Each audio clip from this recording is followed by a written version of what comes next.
biasa ketemu orang-orangnya juga sama ya, udah biasa ketemu. Dan saya datang sini bukan sebagai narasumber tapi sebagai teman untuk bersharing sama orang tua sama guru juga dari hasil diklat yang saya ikuti.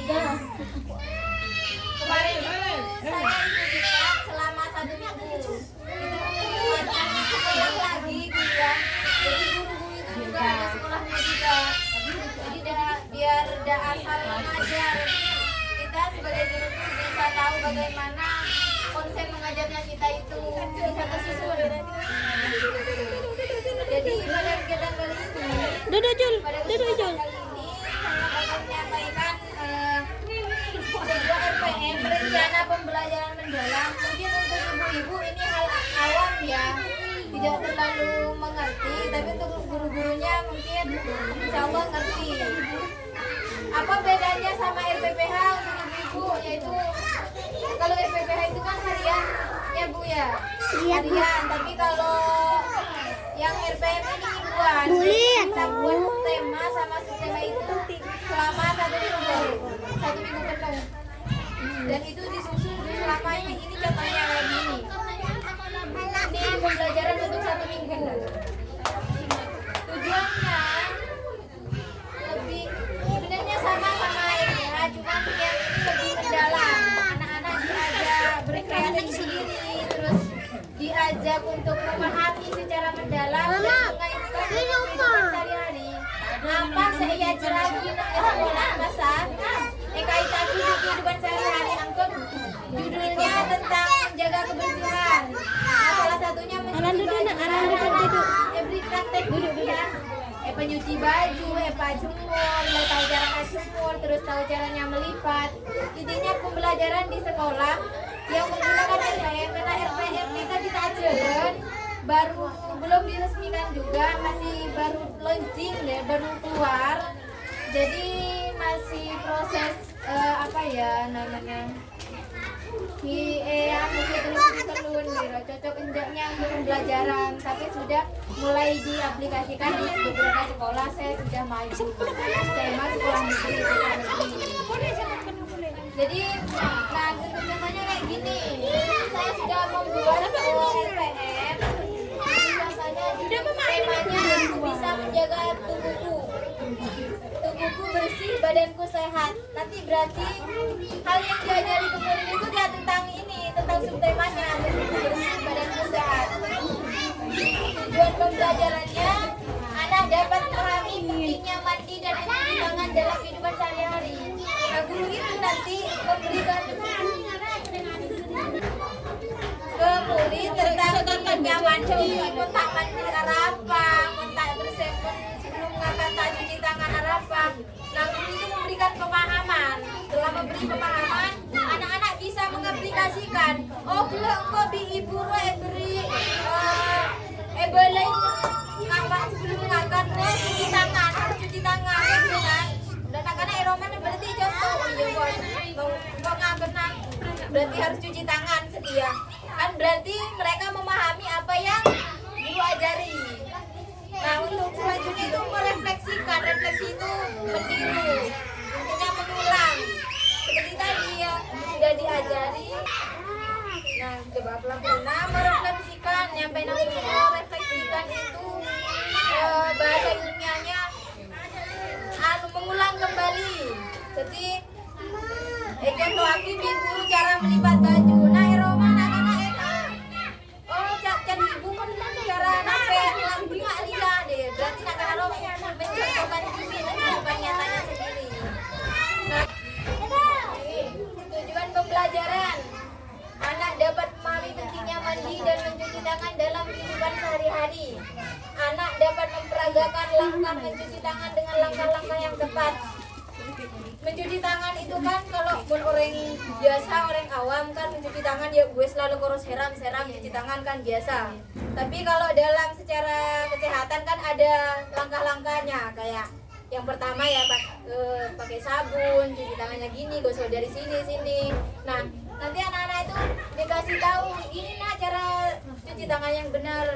Nanti kasih tahu dengan cara apa? Video, tunjukkan videonya dulu. Mereka biar memahami.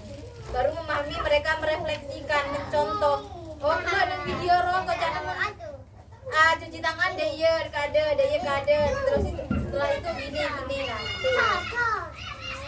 Model pembelajaran dia untuk guru ini ada 3 kalau di RPM. Ada sentra, terus kelompok sama kelompok sudut pengaman. Sentra itu belajar melalui penemuan sederhana. Kayak ya bermain, kayak kalau kelompok belajarnya kayak storytelling. Kelompok sudut pengaman juga sama kayak gitu. Nah, yang metode pembelajaran demonstrasi, guru memberikan contoh cara mencuci tangan dan mandi dengan benar.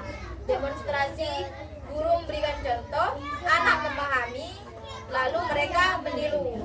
Itu demonstrasi. Terus tanya jawab, anak diajak untuk berdialog tentang kapan mereka harus mandi, mencuci tangan dan menjelaskan mengapa semua hal itu penting. Kenapa tanya jawab ini selalu ada di RPM? Ini selalu ada di RPM. Saya buat RPM selalu ada tanya jawab karena storytelling itu bagus buat anak. Bagusnya mereka bisa berpikir kritis, bernalar kritis, maksudnya di anak kan coba mereka ada juga. Tak di anak tak kelengan. Nah, karena saja takut ke guruna. Jadi orang harus ada kerjasama. Kalau mau lihat duduk. Pakai cara yang baik, ngasih tahunya. Itu udah baik, tidak boleh. Nah itu tajam pisau, tidak boleh dipegang anak kecil, masih belum boleh pegang benda tajam. Pegang aja todi, nggak terlalu pegang. Kan beda. Jadi ada kerjasama antara orang tua sama guru itu harus ada kerjasama. Jadi pas letak seimbang, ada contoh salah satu yang biasa saya umat, ada orang tua sampai bisa cek sana untuk anak, pakai sampai nangis untuk tak peduli. Itu saja bikin pikiran anak. Madam malah gimana? Kata kasarnya saja dungan. Mereka saja bingung, saja sulit untuk memahami pelajaran. Untuk mengerti pemahaman ke guru itu saja sinaro karena guru-guru menjelaskan dengan hal baik kayak nah ini kalau aturannya di tangan gini kalau orang tua di rumah menakan abejo gelun kan ada ya kan caranya beda kan bingung mereka untuk pemahaman kita itu bingung letaknya mereka tuh merangsangnya terus yang jahat lalu pas lebih pro ke sejahat terus sejahat kayak gitu. Orang tuanya biasa pukul pas anak mukul anak-anak itu jangan mukul anak-anak tapi orang tua mukulan. Nah kan itu sama. Jadi sebagai orang tua kita harus memberikan contoh yang baik. Kalau sampai anaknya sampai mukulan anak orang, nah tidak boleh mukul anak orang, tak boleh mukul anak orang. Biar malah baik-baik benih baik tokol dia. Sampai nakal dia biar anak-anak itu nakal dia mentar temannya nakal. Kaki mengenai tangan jajan kalah. Orang tuanya karena gitu ngasih taunya jajan orang jangan kalah depan kan jadi harus ada keseimbangan biar konsep pembelajaran yang sudah direncanakan sama guru itu berjalan sesuai rencananya gitu. Kalau udah ada kerjasama sama orang tua karena ini penting antara orang tua sama murid biasanya ada guru apa namanya ada orang tua yang kayak dua selebu punya nempian udah nyambung anak ke sekolahan kau tahu macam kau tahu ini ada orang tua yang seperti itu benar kamu tuh saya ngerti kamu sakit lah aku sih ngerti kan sakit lah di pasti biasanya itu kurang baik karena harus ada kerjasama sekolah boleh gini ini cara begini tapi masih ada parah nanti kita dong bukan doang ngaji tanda anak udah tuh boleh anak tahu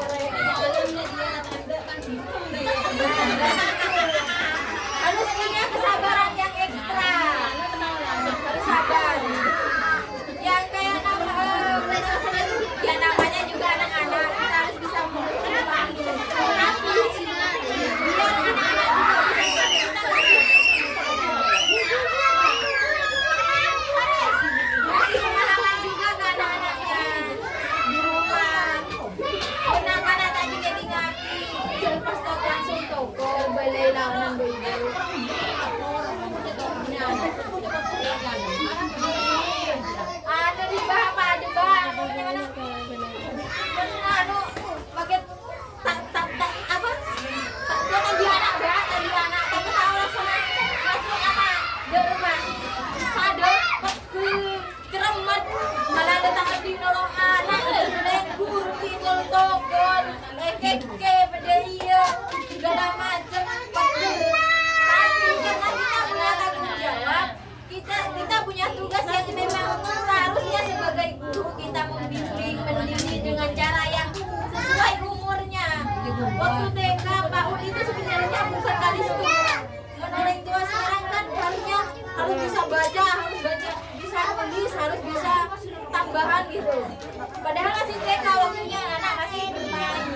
Pandai itu sebenarnya di SD nanti belajar kalispunnya ngajian.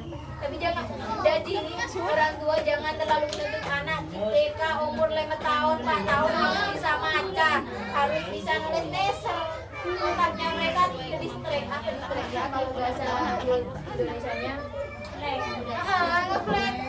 ngeblank pas bingung mereka ya ibu ya jadi sampai apain ya romang kok ya jadi apa kerja rodi